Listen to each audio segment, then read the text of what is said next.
Hey, how are you doing? Welcome to Psychology Mind Echoes. This channel is for those who truly care about their mental health.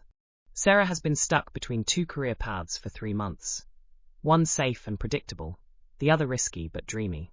Every day with a cup of tea, she tells herself, I'll decide tomorrow. But tomorrow comes with the same doubt, the same mental paralysis. If this picture feels familiar, you're likely struggling with decision-making inability. A state that doesn't stem from ignorance, but from fear of choosing. Today we're going to learn how to break free from this cycle of hesitation. Not deciding is not a sign of weakness. Inability to decide isn't just an issue of lack of willpower. Even seemingly strong people face mental paralysis when confronted with major life choices. The root of this problem lies more in inner insecurity, fear of mistakes, or excessive dependence on others' approval. Psychoanalytic roots of decision-making inability. On a deeper level, this inability usually originates in childhood.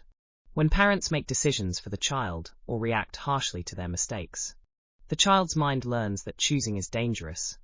Gradually they believe, others know better than me. And in adulthood, even simple decisions turn into a battlefield of fear and doubt. Scientific findings on decision paralysis. Research by Tversky and Korneman shows a phenomenon called decision paralysis occurs when the mind faces too many options or fear of consequences, leading to cognitive overload.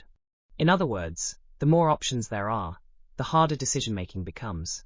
The mind chooses indecision to escape anxiety. How do I know if I'm afraid of deciding? If several of these signs resonate with you, you're likely suffering from fear of decision-making. Constantly asking others, what do you think? Getting anxious even over simple choices. Spending hours or days in regret after deciding. Preferring to do nothing out of fear of mistakes. Always searching for the better option, but never choosing any. Pressure of the modern world and choice paralysis. We live in an era of option overload. From clothes to careers, social media floods us with hundreds of suggestions. The modern mind is exhausted from comparison, overthinking, and fear of error. Sometimes freedom of choice becomes a form of imprisonment. And in this chaos, decision-making inability becomes a defense mechanism to escape the anxiety of wrong choice. Why is decision-making harder for some people? Because their minds are trapped in a cycle of what-ifs and if-onlys. What if I'm wrong? What if I regret it? What if others judge me? But the reality is no decision is perfect. And sometimes not deciding is the biggest mistake. How to get out of this state? Here's the 5-step healthy decision-making protocol. Clarify the goal and exactly define what you want from the decision. Gather real information, not obsessively, just the necessary data. Listen to your emotions, but don't become their prisoner. Emotion is a guide, not the driver. Write down real pros and cons, not imaginary ones. Your mind exaggerates. Make the decision and commit. Action cures doubt. Even mistakes help you grow. Difference between logical and emotional decisions.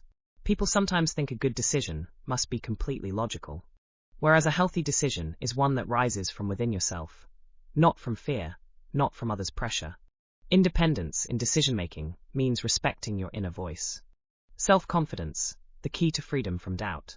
The main root of decision-making inability is lack of self-confidence.